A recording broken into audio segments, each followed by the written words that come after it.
Olá amigos e amigas, eu sou Bruno Macedo e no vídeo de hoje nós vamos falar aí de uma empresa que vai estrear na bolsa na segunda-feira, a Priner, sobre o código PRNR3 no novo mercado.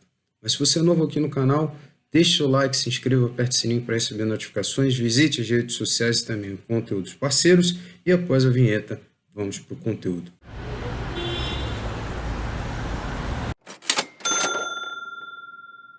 Amigos e amigas, no dia de hoje, dia 13 de fevereiro de 2019, está sendo fixado o preço aí da oferta pública inicial do IPO da Priner. Então nem vou entrar em detalhes com vocês aí sobre como participar da oferta, etc e tal, cronograma, porque já não dá mais, ele se encerrou ontem. E eu também não tenho muito interesse em participar de IPOs, que considero uma manobra um pouco arriscada. Sinto aí se alguém dos seguidores do canal gostaria de participar, mas provavelmente já se informou anteriormente.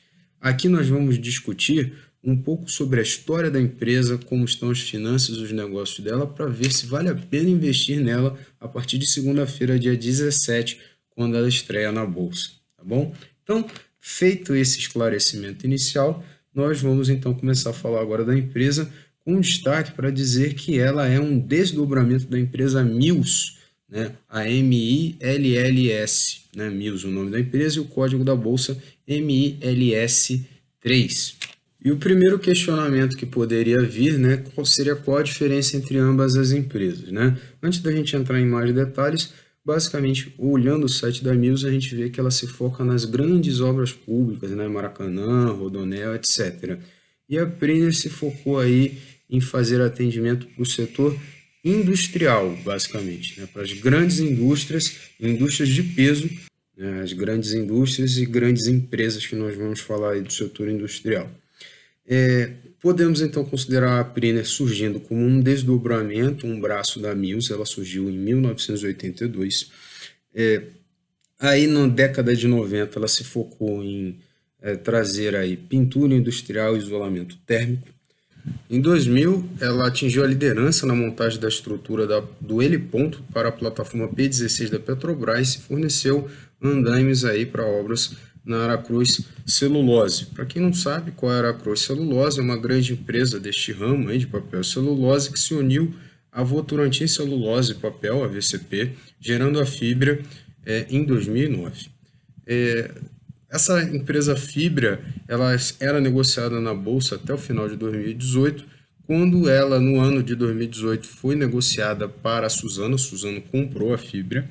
No final do ano de 2018, começo do ano de 2019, ela foi incorporada essas ações à Suzano. Então, fiz esse rodeio para mostrar para os senhores que um dos grandes clientes da Priner é a Suzano e a própria Petrobras, como a gente tinha comentado, mas não são esses, existem muitos outros. No ano de 2009, ela lança o Habitat, junto com a empresa Safe House, que é um conjunto de câmeras pressurizadas para trabalho com solda, corte e esmerilhamento. No ano de 2013, ela é vendida para o grupo Leblon, e no ano de 2014, já sob o comando do grupo Leblon, ela lança o WebDeck, que são uma plataforma suspensa para trabalhos em pontes, viadutos, no alto mar, para atender principalmente as empresas. Tá? Então, ela também trabalha com cordas, andames de encaixe, etc. e tal. E para vocês verem como a ligação com a Mills é forte, até 2016, mesmo já tendo sido vendida para o grupo Leblon, ela tinha o nome de Mills SI. Só a partir de 2016 que ela passou a ter o nome atual de Priner. Já falamos que ela é novo mercado, isso é muito interessante, mas nem posso dizer que é um fato favorável, porque eu considero como obrigação. Isso facilita na cabeça dos acionistas, evita aquela confusão de patrimônio, se você vai comprar uma porque paga mais dividendo ou não, você tem só uma ação da empresa, com um bom free float, com um bom volume de circulação, com os direitos iguais aos do controlador, mas a gente vai citar porque algumas entraram na bolsa, principalmente do setor bancário recentemente, e não adotaram essa prática. É muito comum as empresas do setor bancário não adotar essa prática, mas as demais empresas estão fazendo isso aí sem nenhum tipo de problema. Com o setor aí, a confiança atual no cenário macroeconômico, né, com juros em queda, com a possibilidade aí das reformas todas serem implementadas, é um cenário bem favorável para a empresa, né, que atua justamente no setor industrial e em vários ramos industriais. Então, juros mais baixos facilitam e melhoram a economia, os financiamentos comerciais, os financiamentos também das pessoas físicas, que não vem ao caso, e aceleram a economia, né? Não só os juros, né? As reformas estruturais. Então, o cenário bom macroeconômico ajuda a indústria, e a indústria é o que gera o emprego. A gente sempre fala, gerou emprego no comércio, é bacana, é bom que a pessoa trabalhe, mas se a gente não desenvolve a indústria nacional, o Brasil de fato não cresce, não produz, porque ele está apenas vendendo serviço, né? Ou vendendo coisas fabricadas pelos outros. A gente precisa produzir coisas no nosso país, né? E a Priner, ela atua basicamente como para te dar infraestrutura para essas empresas que produzem. Ela em si não produz, mas ela gera essa infraestrutura. Crescendo o setor industrial, cresce também o setor que dá essa infraestrutura, né? Então, muito interessante. Porém, cabe aqui uma ressalva que o próprio Copom já sinalizou que se o cenário mantiver atual, do jeito que está, sem nada melhorar e nada piorar, há uma projeção de que os juros, a taxa Selic, vá para 6% ao ano já em 2021, embora tenha caído agora para 4,25%. Então, a gente tem que olhar esse cenário favorável, otimista, com um olhar bem tranquilo para entender que se as coisas não melhorarem mesmo, não progredirem conforme se espera, a economia não dar os resultados que se espera, é possível que haja altas da taxa de juros, esse otimismo se desfaça, consequentemente afetando a indústria. Mas aí não é um problema só da Priner, é um problema do país como um todo, em especial do setor industrial. Mas o momento atual, se seguir nesse rumo aí que está, e se as coisas forem caminhando como se espera, é muito importante. Como nós falamos, ela atua em vários setores aqui, eu vou falar óleo, gás e petroquímica, tanto no Brasil quanto no exterior. Eu vou falar algumas empresas aqui que são clientes de peso da Priner. A Chemical Dow, tá? Uma empresa americana, contratos aí de 21 anos. A Braskem, contratos de 10 anos. A Suzano, eu não consegui achar quantos anos, mas a gente já pode ver que pelo menos se remontar à época da Aracruz, pelo menos uns 18 anos, né? A Aracruz, depois Fibra, depois a Suzano. A BASF, a International Paper, contrato de 18 anos. A Klabin, grande concorrente da Suzano, né? Com 8 anos. Além da Petrobras, que tem um contrato de 30 anos, e como nós falamos aí, eles fizeram a estrutura da plataforma P16. Então, contratos longos, que dão uma clara vantagem para a empresa, em vários setores, né? A gente falou óleo, química, papel, celulose e tudo que você possa, petroquímica, né? A gente falando da Braskem. Então, isso dá uma clara vantagem para a empresa. Para quem não sabe, algumas dessas ações que eu falei estão listadas na bolsa, né? A Braskem é a BRKM 5, 3 e 6, se não me engano. A Suzano é a SUZV3, a Klabin, KLBN 3, 4 e 11 e a Petrobras, né? PETR 3 e 4. Então, isso dá uma clara vantagem para a empresa, uma grande diversificação, como a gente falou, ela atua em infraestrutura, então todas as empresas que demandam de infraestrutura têm alguma ligação com ela, pelo menos algumas relevantes. Então, ela tem grande atuação em setores de destaque. Tá? Então, lembrando também que o setor de petróleo está muito pujante, só ver aí a PetroRio, né, a Prio 3, a Petrobras mesmo, mas a gente tem que ter um cuidado, porque é um combustível não renovável, né, em caso de crise, conflito armado, Trump falar bobagem lá, pode sofrer um pouquinho, isso sem falar na mudança para matrizes mais limpas, mas como a gente mesmo falou, mesmo que o setor de petróleo sofra, petróleo e petroquímico, a empresa ainda atua para outros, principalmente o de celulose, então ela tem uma vantagem com relação a isso. Ela pretende usar recursos aí do IPO para diversificar em vários ramos de atuação. Nós vamos falar aí de duas controladas que ela pretende adquirir na integralidade mais para frente, né? E ela já tem uma atuação bem diversificada, só recapitulando: pintura industrial, isolamento térmico, câmaras pressurizadas, né, o habitat, e acesso, né, que envolve também andaimes, mas não concorrendo com a Mills, que é para o setor industrial. mas ela pretende atingir outros setores, como a gente vai falar. Privatização de ativos da Petrobras. A Petrobras está vendendo vários ativos, já vendeu alguns para a Endi, para o Itaúsa. Então, isso aí pode favorecer a Premier e todas as empresas que atuem no setor, direto ou indiretamente. Afinal de contas, mais coisas saindo da mão do governo. Indo para a iniciativa privada, ela pode ter contratos com mais empresas. Quem sabe, com a Itaúsa, para lidar com alguma coisa da Liquigás, ou com a Endi, da TAG, etc. e tal, né? Mas isso é uma projeção.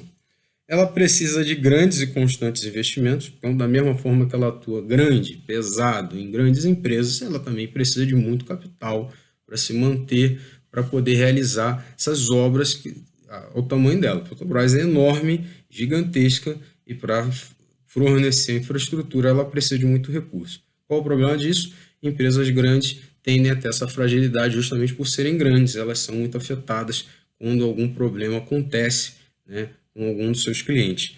Que aí trazemos para outro ponto, né? Ela tem 130 clientes, mas 10 deles representam por 80% da sua renda. Eu nem contei aqui se esses aqui que eu falei dão 10, mas muito possivelmente esses aqui que eu falei são representantes de grande parte da renda. Então, se algum deles sair, ela pode ter um probleminha de cash, né, de contratos aí a serem cumpridos. Então, muito grande e muito dependente, né? Ela precisa ganhar muito, gastar muito dinheiro para se manter funcionando e muito dependente de contratos de empresas que podem eventualmente ser desfeitos. O ideal seria diluir mais essa participação. Tá? Ela, por tratar de obras de serviço grande, possui certa dependência de terceiros. Isso é meio óbvio, né? Para demandar para uma Petrobras ou para uma Suzano da vida, muitas vezes ela vai precisar contar com o apoio de outras empresas para fazer serviços específicos, e quanto mais dependência tem dos outros, isso gera uma fragilidade, né? Ideal são empresas pequenas elas tendem a ter menos fragilidade, também tendem a ter menos lucro. Então, isso é uma via de mão dupla. Tá, e como é que ficou então a oferta aí após o IPO, né? Antes do IPO, a Prina estava 83,22% nas mãos do grupo Leblon, 15,37% nas mãos de Tobias Sepelovic e 1,41% nas mãos de Túlio Sintra. Não vou comentar os outros cenários possíveis, porque já foi definido que foram arrecadados 173,9 milhões de reais neste IPO, preço R$10 o preço inicial, o preço da oferta, que vai começar agora no dia 17/2, a circulação. E foram, então, disponibilizadas 17.391.304 novas ações, uma oferta primária, novas ações, e secundária, uma oferta suplementar de 2.608.695 ações do grupo Leblon. Ele poderia disponibilizar mais, mas acabou ficando só nessa quantidade aí. Diante desse cenário, restam duas possibilidades: que essas ações aí do grupo Leblon sejam integralmente subscritas, e aí a gente vai ter um cenário, ou pode ser apenas a oferta básica dos 17 milhões. Se for apenas a oferta básica, a configuração da empresa vai ficar a seguinte: 45,2% na mão do grupo Leblon, 8,3% na mão de Tobias Sepelovic e 0,8% na mão do Túlio Sintra, e eles vão manter o controle porque 45,7% apenas de free float, o que não permitiria, né, a mudança de controle. Tem que ser 50% mais um. Não. A segunda possibilidade é que todas essas ações da oferta secundária suplementar disponibilizada sejam de fato subscritas, aí a posição da empresa ficaria 38,32% na mão do grupo Leblon, 8,34% na mão do Tobias, 0,77% na mão do Túlio e o free float de 52,57%, o que possibilitaria uma eventual mudança de controle, já que, né, tem um free float de mais de 50%. Isso aí pode ser visto com dois viés. Se você gosta da atuação atual da Leblon sobre a empresa, isso poderia ser visto como algo positivo se ela mantivesse o controle. Se ela perde o controle, seria visto como algo ruim. Porém, se você vai investir o seu dinheiro, eu penso da seguinte maneira: se você investe o seu dinheiro, você vai querer ter mais controle da empresa, mais poder de gestão. Então, quanto menos participação de um controlador, né, melhor. porque você vai poder, ainda que minimamente, participar das assembleias, se você quiser, muito pouco provável, com poucas ações, que a sua voz tenha alguma repercussão, e dar aí seus palpites, seus pitacos sobre a empresa. Eu penso dessa maneira. Então, quanto mais diluída a posição do controlador, eu enxergo com algo positivo, mas cada um pode entender da maneira que quiser. Com relação às finanças da empresa, que é muito importante para a gente falar, para qualquer pessoa aí que queira entrar. Então, a gente tem dados de lucro líquido dela. Em 2016 foi, vamos começar pelo bruto, né? 47,1 milhões bruto, líquido 6,3. 2017, 33,4 bruto milhões e um prejuízo de 7,4 milhões. Em 2018, um lucro bruto de 45 milhões e um líquido de 5,1 milhões, positivo. E atualmente, os 9 meses aqui de 2019, 34 milhões de bruto e prejuízo de 5,4 milhões. Então, ela oscila entre lucros e prejuízo, né? Parece que dá um ano lucro, outro ano dá prejuízo. O EBITDA da empresa em 2016 foi 21,6 milhões, 2017 4,7 milhões, 2018 29,8 milhões e nos 9 meses de 2019 17 milhões. A receita líquida da empresa, quanto ela arrecada no mercado, em 2016, 204,1 milhões, em 2017, 236,5 milhões, em 2018, 327,2 milhões e nos 9 meses de 2019, 260,7 milhões. Então, a receita crescente, lucro oscilante, né? O lucro bruto aqui oscilou entre altos e baixos, porém, com um líquido com lucros e prejuízos.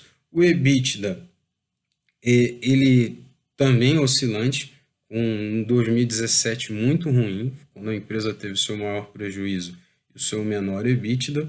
Então, os dados dela são mistos. A arrecadação aumenta, porém isso não tem se traduzido em lucro da empresa. Ela intercala um ano bom com um ano ruim, aparentemente, só olhando os dados frios dos números. O endividamento da empresa, a gente tem alguns dados aqui, foi em 2016 o bruto 39,5 milhões, 27,4 milhões. Uma empresa que lucra na casa dos 5, 6 milhões é muito uma dívida dessa, tá? Mas a gente vamos analisando. E fechou 1,3 sobre o EBITDA. Pega a dívida sobre o EBITDA, 1,3. 2017, 76,3 milhões bruto, 73,8 milhões o líquido, 15,7 essa relação. É bastante, tá? Uma relação dívida sobre o EBITDA. 2018, 81,2, o líquido 77,5 e eles dizem que caiu aqui para 2,6. O endividamento aumentou o EBITDA bastante. O EBITDA de 2017 realmente foi bem ruinzinho, né? Foi 4,7. Então melhorou o EBITDA, então caiu para 2,6. Em 2019, até o momento, 95,8 bruto, 68,7 o endividamento atual, 2,7 vezes. Não é um número muito satisfatório, mas já vi piores, principalmente em empresas do setor elétrico.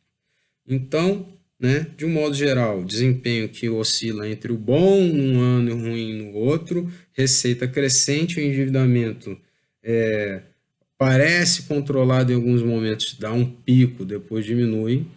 Então, os números aí da empresa, ela está deixando um pouco a desejar na questão das finanças. Se a gente considerar o patrimônio líquido atual consolidado da empresa, já considerando as controladas dela, que está na casa de 59.973 mil, ela está devendo bastante, né? 68,7 líquido, é mais do que ela tem de patrimônio, né? E muito ainda levando em consideração o prejuízo que ela tem, realmente não é uma situação muito tranquila financeiramente para ela. E um IPO, de repente, possa trazer aí um sossego, né, um avanço.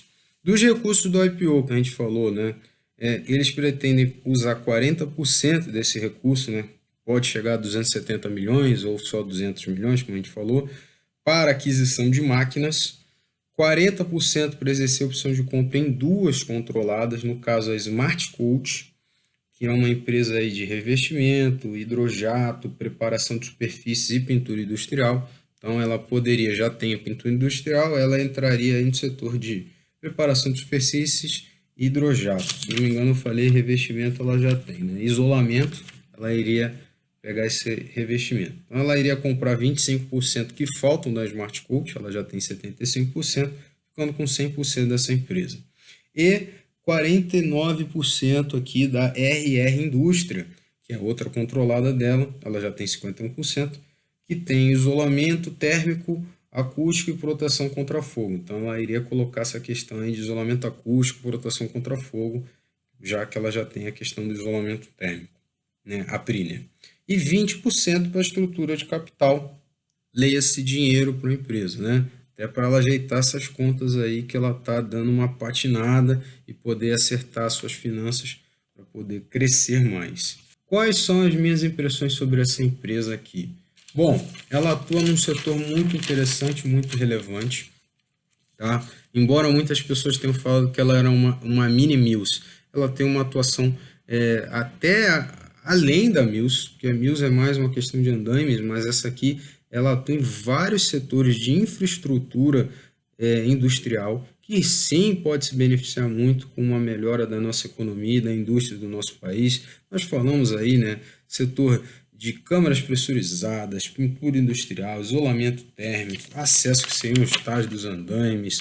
Agora pode entrar também hidrojato, superfícies, proteção contra fogo, isolamento térmico, e as empresas que ela atua, que ela fornece o serviço, de fato precisam desses serviços, né? Tem clientes de peso, já comentamos em destaque Braskem, Klabin, Petrobras, Suzano, né? Então, com contratos longos que podem trazer boas vantagens para ela. E se a economia caminhar em um bom sentido, ela tem tudo para crescer bastante. O que pesa contra a Priner? Não diria nem que é essa questão da Mills, porque já está bem separado. É as finanças. A empresa passa por um momento ruim, o ano atual é ruim, né? E aparentemente ela intercala, como já falei várias vezes aí, anos bons com anos ruins das finanças. Então é complicadíssimo você investir numa empresa que já vai abrir o seu capital com um prejuízo no ano que é da casa de 5,4 milhões e com endividamento de 2 vezes, quase 3 vezes, né, 2,7 vezes, na casa dos 68 milhões, sendo que o patrimônio líquido da empresa, o que ela tem de patrimônio, é 59 milhões. Então, a premissa da empresa é interessante, os clientes são interessantes, a atuação, os vários ramos dela, parece muito promissor, o site de relacionamento com os investidores, que eu vou deixar na descrição, parece ser bem explicado, mas as finanças não são boas. Então, talvez seria até melhor torcer para que deem a oferta completa e quem sabe a Leblon saia do controle, aparentemente não conseguiu gerir bem as finanças da empresa, né? Como a gente falou, além disso se soma o fato de que ela precisa de grandes investimentos para fornecer os serviços para essas grandes empresas, mantendo aporte, tendo contratos também com terceiros, dependendo de outras empresas para fazer isso. Então, assim, precisa ser bem gerida, já que demanda tanta estrutura, tanto investimento. Enfim, galera, como aposta, eu entendi que a empresa é interessante, não é do meu feitio colocar meu capital em empresas aí que estão passando por situações financeiras ruins, né? Se você acha que vale a pena uma bala de troco, quem sabe, né? Empresas que não vão bem das pernas eu costumo considerar apenas para trade. Não imagino fazer um longo prazo, considerando que ela mesmo, com todo esse potencial, tem seus problemas de finanças, né? Afinal de contas, é o meu dinheiro e eu prezo bastante por ele. Mas parece sim que tem algum potencial e aí vai de cada um você saber se você quer aí arriscar ou não neste investimento. Era o que eu tinha para dizer no vídeo de hoje. Eu agradeço a todos pela paciência e pela audiência. Se você for novo aqui no canal, peço que deixe seu like, se inscreva, aperte o sininho para receber notificações e visite as redes sociais, além dos conteúdos parceiros que estão na descrição e passando na tela nesse momento, que são Guia Rápido do Mercado, as 6 dicas para atingir a independência financeira, meus 2 e-books, o grupo privado do seu canal financeiro, com lives, conteúdos exclusivos, o grupo do Telegram, grupo do Facebook e muito mais. Inclusive, eles já tiveram acesso a esse meu resumo aí antes de vocês. Então, lá eu dou uma atenção mais, eu respondo as perguntas, às vezes eu passo algum tempo com o pessoal tirando dúvidas.